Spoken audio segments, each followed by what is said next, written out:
Hello বন্ধুগণ, তোমরা ভাবছো যে আমি মরে গিয়েছি না বেঁচে আছি। না, মরি নাই ভাই, এখনও বেঁচে আছি।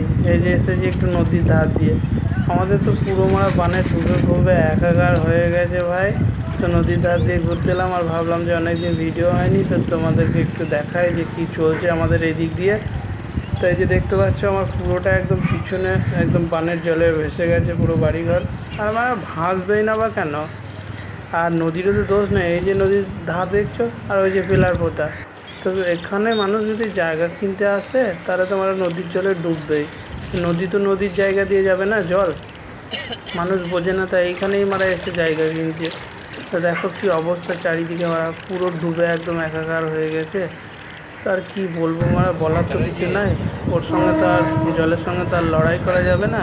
প্রকৃতির নিয়ম ভাই, হবে এরকমই হবে। আর প্রকৃতি তো প্রকৃতির নিয়মে চলবে, আমাদের নিয়মে তো আর চলবে না তো কী আর করা যাবে, মানুষ তো নয় যে চল যুদ্ধ করে আসি। তো এখন দাঁড়িয়ে দেখা ছাড়া আর কিচ্ছু করার নেই। তো এই কারণেই আমি ভিডিও বানাতে পারিনি। তো জীবন আবার স্বাভাবিক ছন্দে সবারই ফিরে আসুক। তো তোমরা ভালো থেকো, দেখা হচ্ছে পরের ভিডিওতে।